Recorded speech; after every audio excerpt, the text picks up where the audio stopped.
আমাৰ দেশত যেতিয়া সংবিধান নিৰ্মাণ হৈছিল আৰু যিটো সময়ত আমি 1950 চনৰ 26 জানুৱাৰীত যিখন আমি সংবিধান গ্ৰহণ কৰিছিলোঁ তাত সমাজবাদ আৰু ধৰ্ম নিৰপেক্ষ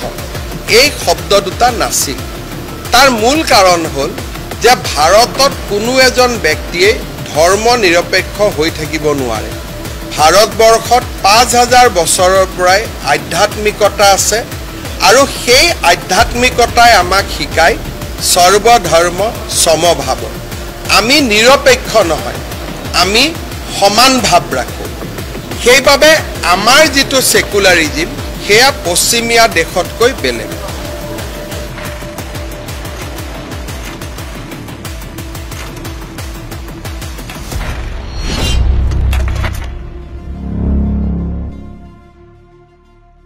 নমস্কাৰ মই নৱদীপ বৰপাত্ৰ গোহাঁই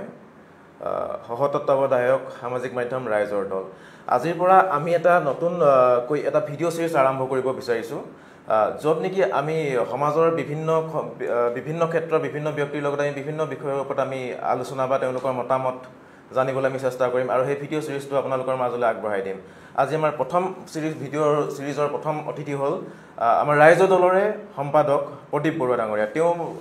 তেওঁৰ পৰা আমি কিছু বিষয় জানিবলৈ চেষ্টা কৰিম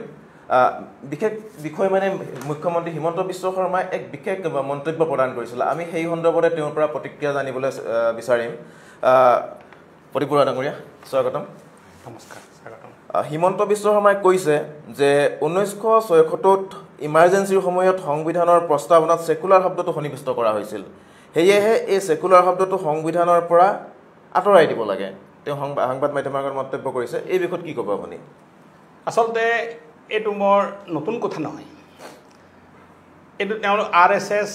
আৰু আপোনাৰ যিটো সংঘ পৰিবাৰ যিটো তেওঁলোকৰ মানে গোটেই সংগঠনসমূহ আছে এইটো পুৰণি ডিমাণ্ড এটা তেওঁলোকে এইটো কৰিয়ে আহিছে আজি কিছুদিন আগতে RSSৰ জেনেৰেল ছেক্ৰেটাৰী দত্তাত্ৰেয় হোসবলে তেখেতেও এই কথাষাৰ একে কথাষাৰ কৈছে আৰু এই অফিচিয়েল এইটো তেওঁৰ RSSৰ পজিশ্যন এটা কথা হ'ল বিজেপিৰ প্ৰাক্তন কেন্দ্ৰীয় মন্ত্ৰী বিজেপি নেতা ডক্টৰ সুব্ৰমণিয়াম স্বামীয়ে আজি কিছু বছৰ আগতে 2020 চনত ভাৰতৰ সন্মানীয় সুপ্ৰিম কোৰ্টত এখন পিটিশ্যন দাখিল কৰিছিলে ইমাৰ্জেঞ্চিৰ সময়ত এই সেকুলাৰ আৰু ছ'চিয়েলিষ্ট এই দুটা শব্দটো যে মানে 42nd এমেণ্ডমেণ্টত ভাৰতীয় সংবিধানত সোমোৱা হৈছিলে আৰু এইটো অবৈধ বুলি পেলাই ডক্টৰ সুব্ৰমণিয়াম স্বামীয়ে সন্মানীয় সুপ্ৰিম কোৰ্টত এখন পিটিশ্যন দাখিল কৰিছিলে কিন্তু এই পিটিশ্যনখনৰ শুনানি লৈ সুপ্ৰিম কোৰ্টৰ ডিভিজন বেঞ্চে এই তেওঁ পিটিশ্যনখন নাকচ কৰিছে অৰ্থাৎ এই যি ছ'চিয়েলিষ্ট আৰু সেকুলাৰ এই শব্দটো যি আমাৰ প্ৰিএম্বুল অৰ্থাৎ প্ৰস্তাৱনাত যি হেৰি কৰিছে এইটো অবৈধ নহয় তাৰমানে ইয়াৰ উপৰিও যি সেকুলাৰ শব্দটোৰ ওপৰত তেওঁলোকে গুৰুত্ব দিছে সেকুলাৰ আচলতে কথাটো হ'ল কি জানে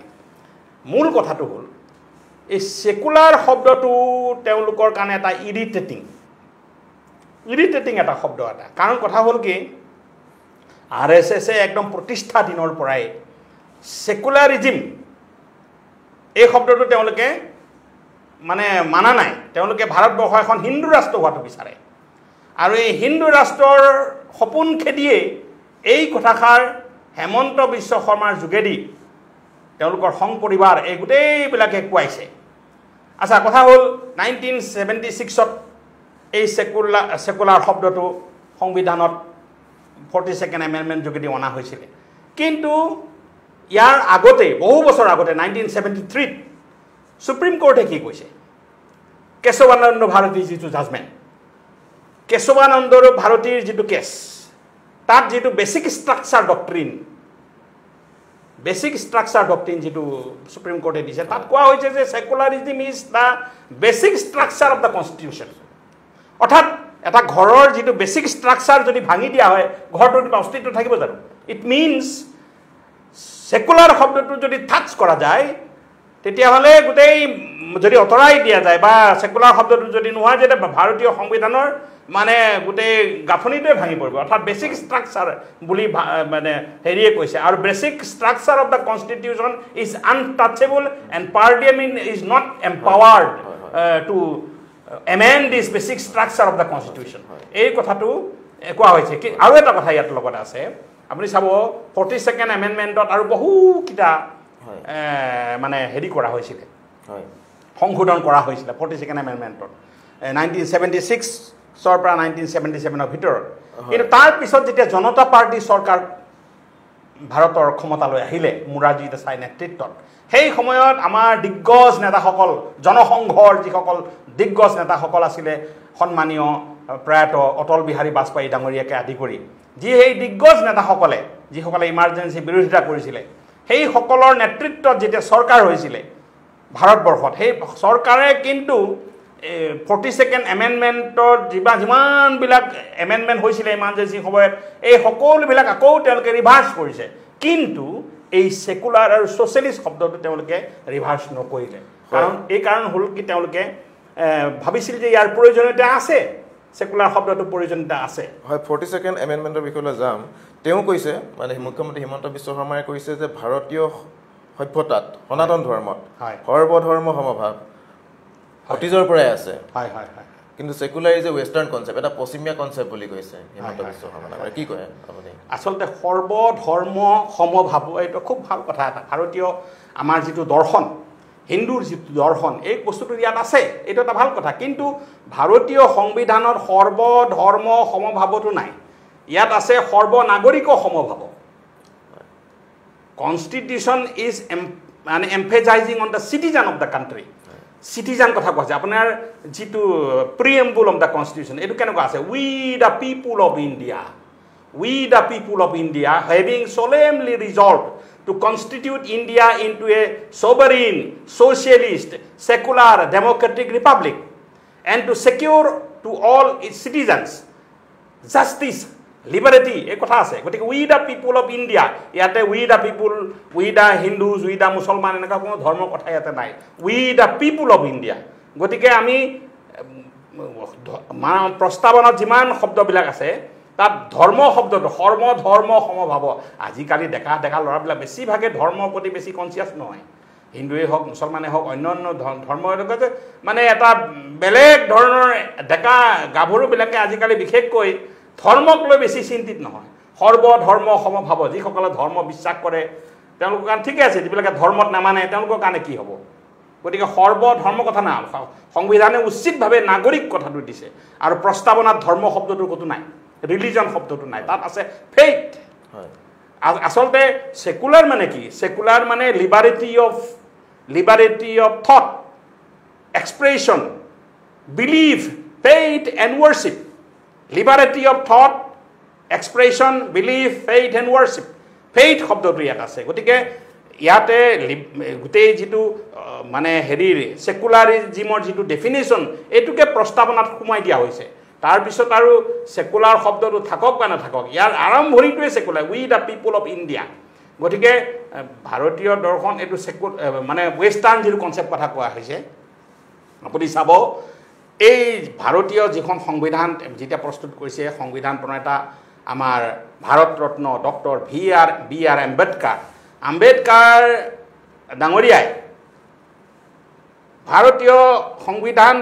প্ৰণয়ন কৰাৰ আগতে বা ৰচনা কৰাৰ আগতে এটো লিখা আছে যে প্ৰায় 60খন মান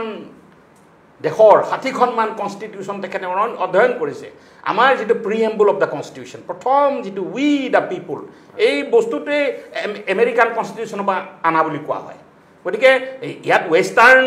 ইষ্টাৰ্ণ সব মিলাই পেলাই গোটেই পৃথিৱীৰ 60খন মান কনষ্টিটিউশ্যন অধ্যয়ন কৰি পেলাই অকল সেকুলাৰিজম ওয়েস্টাৰ্ণ এটো ইষ্টাৰ্ণ বুলি তেনেকুৱা কথা নাই কিন্তু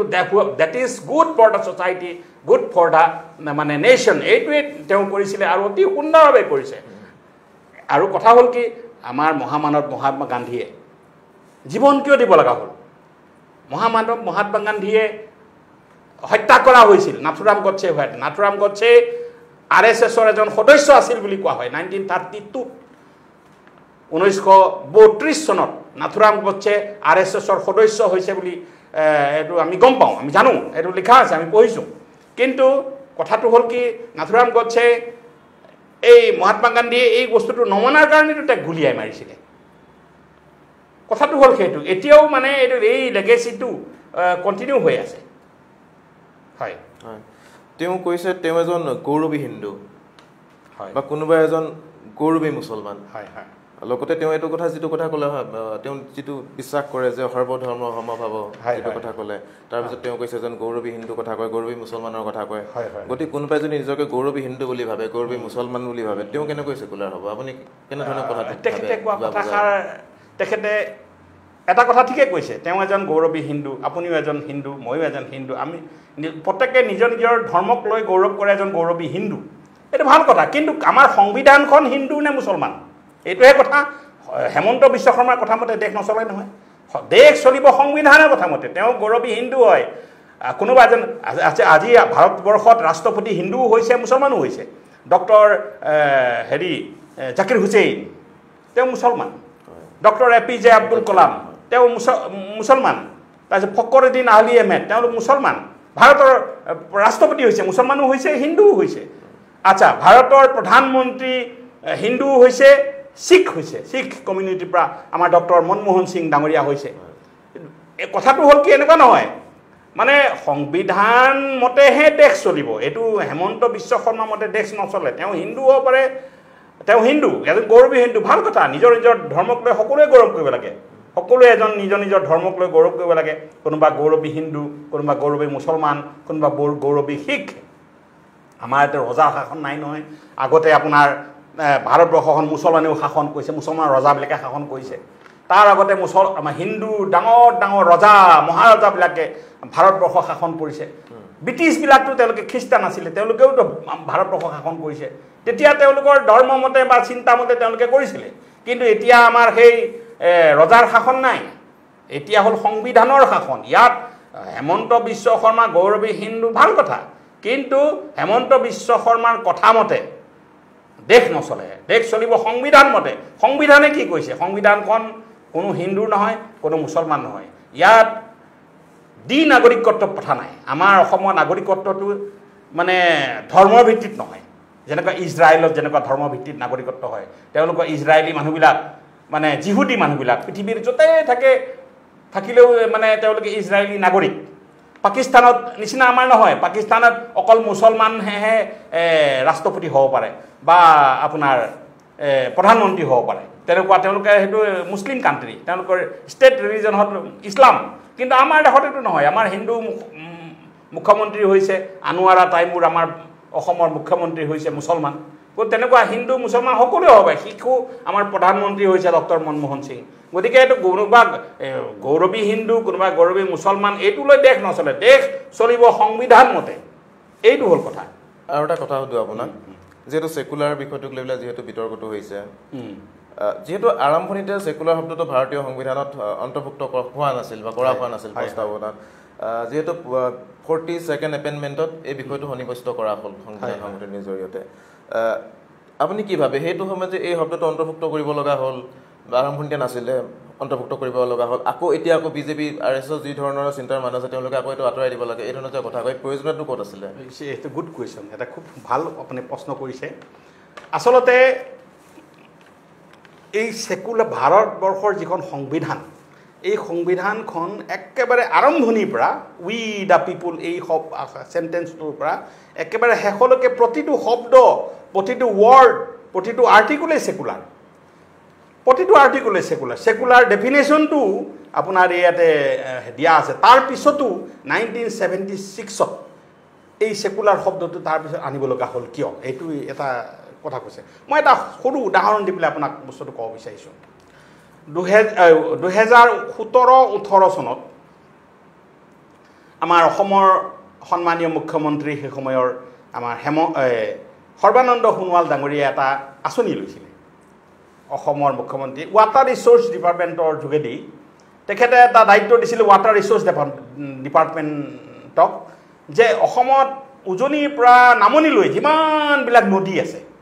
এই নদীবিলাক দলংবিলাক আছে দলংবিলাকত এখন এখন সৰু সৰু চাইনবোৰ্ড মাৰিব লাগে 2017-18 চনত দেই এইটো মোৰ যদি ভুল হোৱা নাই আমাৰ শৰাইঘাট দলঙতো এখন মাৰিছে ইফালে এখন মাৰিছে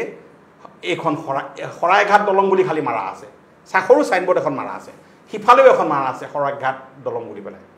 আৰু অসমৰ গোটেই নদীবিলাকত আপুনি যিমান ঠাইলৈ যাওক উজনি অসমলৈ যাব ক'বাত কপিলি দলং ক'বাত কলঙৰ দলং দিগাৰু দলং ধনশিৰি দলং চেঁচা নদীৰ দলং পাগলাদিয়া দলং বা এনেকা আপুনি দলং পাৰ হ'লে আপুনি চাব এইফালে এখন সাইনবোৰ্ড সিফালে এখন সাইনবোৰ্ড প্ৰত্যেকখন দলঙতে এখন এখন সৰু সৰু সাইনবোৰ্ড উদ্দেশ্যটো আছিলে যে মানে মানুহে জানক বাহিৰৰ পৰা কোনোবা আহিলে যে এখন কি নদী কি দলং মানুহক সুধি থাকিব নালাগে আৰু আপুনি দলং পালে দেখা আপুনি শৰাইঘাট দলং এখন আমি সৰুৰ পৰাই জানো এইখন শৰাইঘাট দলং কিন্তু 2017-18 চনত তথাপিও তাতে এখন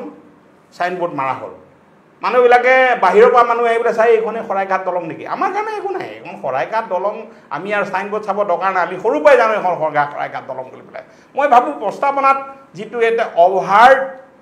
মেনিফেষ্টেশ্যন মানে manifestation of what is already there in the constitution প্ৰত্যেকটো বস্তুৱেই ছেকুলাৰ তথাপিও এখন সেই যেনেকুৱা সাইনবোৰ্ড মাৰা নিচিনা যে এইটো ছেকুলাৰ শব্দটো তাতে দিয়া হ'ল কিন্তু ছেকুলাৰ শব্দটো প্ৰস্তাৱনাত থাকক বা নাথাকক ভাৰতবৰ্ষ সংবিধানখন ছেকুলাৰ আৰু এইটো কেশৱানন্দ ভাৰতীৰ জাজমেণ্টত ইতিমধ্যে স্পষ্ট হৈছে গোটেই বস্তুটোৱেই ছেকুলাৰ প্ৰস্তাৱনাটো ছেকুলাৰ বুজিছে নাই ইয়াতে নদীত সাইনবোৰ্ড মাৰা নিচিনা যে we the people of India having solemnly resolved to constitute India into a sovereign socialist secular democratic republic এই বস্তুটো সেইকাৰণে মই ভাবিছোঁ এইকাৰণে প্ৰয়োজনীয়তা হ'ল যাতে এইটো অভাৰ্ট এক্সপ্ৰেছন হয় হয় এইটোৱেই হয় নিশ্চিতভাৱে ছেকুলাৰ শব্দটোক লৈ ইতিমধ্যে বহু ধৰণৰ বিতৰ্ক বা উচ্চতম ন্যায়ালয়টোত বহু ধৰণৰ বিতৰ্ক বা গোচৰটো এইবিলাক জাজমেণ্ট বা ৰায় দিছে হয় হয় কিন্তু আৰু এটা কথা কৈছে আমাৰ হিমন্ত বিশ্ব শৰ্মা মুখ্যমন্ত্ৰীয়ে বাসুদেৱ কুটুম্বকম সনাতনী হিন্দু অতীজৰ পৰা চলি অহা এটা মহানিষদৰ এটা সংস্কৃত শ্লোক যাৰ আধাৰত ভাৰতৰ ছেকুলাৰিজমটো চলে বা চলিছে বুলি কয় এইবিলাক সংবিধানৰ কথা কওক বা এইবিলাকক তেওঁলোকে ইমান এটা গুৰুত্ব নিদি পেলাই তেওঁলোকে সেই কথাটো কৈ থাকে যিবিলাক সনাতনী সভ্যতাৰ সংস্কৃতি যিবিলাক কথা উল্লেখ আছিলে সেইবিলাকক ভিত্তি কৰি পেলাই ভাৰতীয় ছেকুলাৰটো বুলি পেলাই তেওঁলোকে ক'ব খোজে গতিকে এই ক্ষেত্ৰত কি বুলি ক'ব বাসুদেৱ বস্তুটো খুব সুন্দৰ কথা বাসুদেৱ কুটুম্বকম এইটো মহা উপনিষদৰ পৰা লোৱা হৈছে এইটো হেমন্ত বিশ্ব শৰ্মাৰ নিজা সৃষ্টি নহয় এইটো বাসুদেৱ কুটুম্বকম এই কথাষাৰ B.R. আম্বেদকাৰেও জানে বা সংবিধান সভাৰ সেই সময়ত মানে সকলোৱে জানিছিল নাজানিছিল জানো অকল এতিয়া হেমন্ত বিশ্ব শৰ্মাই জানে নেকি বাসুদেৱ কুটুম্বকম বুলি পেলাই ডক্টৰ B.R. আম্বেদকাৰে তেওঁলোকে আৰু বহুত ভালকৈ জানিছিলে এইবিলাক কথা তেওঁলোকে নিশ্চয় চিন্তা কৰিয়ে কৰিছে যে বাসুদেৱ কুটুম্বকম সনাতনী সভ্যতাৰ বস্তু হৈছে এটা কথা B.R. আম্বেদকাৰে তেওঁ এজন বুদ্ধিষ্ট তেওঁ এজন বুদ্ধিষ্ট আছিল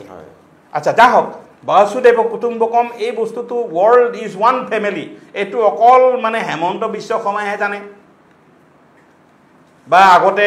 নাজানিছিলে এনেকুৱা কথাটো নাই সকলোৱে জানিছিলে সংবিধান সভাত যিমান আছে সকলোৱে জানিছিলে তেওঁলোকেও হয়তো এই কথাষাৰ এইবিলাক কথা চিন্তা কৰিয়ে ইয়াৰ ভিতৰত মানে এই ছেকুলাৰ শব্দটো আনিছে আকৌ ছেকুলাৰ মানে ধৰ্ম নহয় ধৰ্মৰ লগত কানেকশ্যন নাই ইয়াত কথাটো হ'ল কি মানে ছেকুলাৰ ইজ দ্য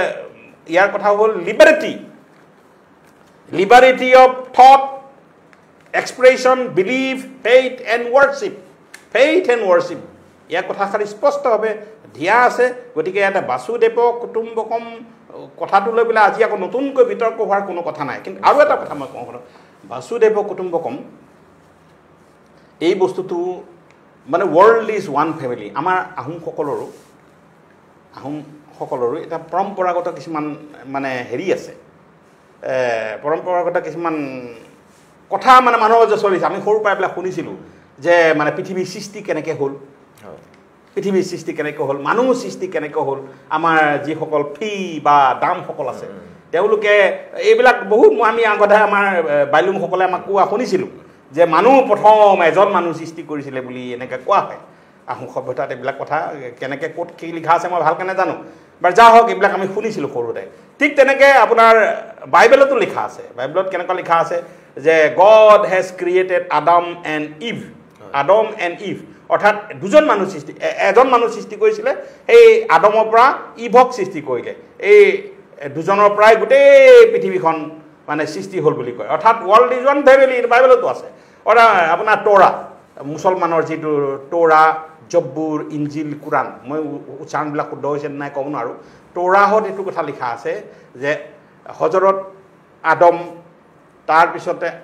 আল্লাহ পাকে সৃষ্টি কৰিছিলে হজৰত আদমক তাৰপিছতে আল্লাহ মানে হজৰত আদমৰ পৰা হেৰি হাৱা বিবিক সৃষ্টি কৰিলে হাৱা বিবিক সৃষ্টি কৰি মানে এই পৃথিৱীত মানে সংসাৰ কৰিবৰ কাৰণে মানে হজৰত আদম আৰু হাৱা বিবিক মানে দিছিলে গতিকে এই জগতৰ মানুহবিলাকৰ আদি পিতৃ বাইবেল আৰু সেই মুছলমান ধৰ্মৰ মতে এইটোৱেই মানে দুজনৰ পৰা মানে গোটেই পৃথিৱীখন সৃষ্টি হৈছে গতিকে মানৱ জাতিৰ আদি পিতৃ হ'ল আদাম এণ্ড ইভ ঠিক তেনেকুৱা এইটোৱে বাসুদেৱ কুটুম্বকম এইটো মুছলমানতো আছে হিন্দুতো আছে বা বাইবেলতো আছে বা আমাৰ আহোমসকলৰো এই না পৰম্পৰা এনেকুৱা বহুত তেনেকুৱা মানে কথিত নে লিখিত মই নাজানো মই শুনিছিলোঁ কিন্তু সেনেকুৱা এটা আছে এইবিলাক গতিকে সেইটো বা নতুন কথা একো নহয় এইবিলাক কথাও আমাৰ মানে ভাৰতৰত্ন ডক্টৰ B.R. আম্বেদকাৰ জানিছিলে কিন্তু আটাইতকৈ ডাঙৰ কথাটো হ'ল কি এই কথাবিলাক আজি নতুন নহয় এই কথাবিলাক আপোনাৰ 1925 চনত যেতিয়া RSS গঠন হৈছিলে সেই সময়ৰ পৰাই এইবিলাক কথা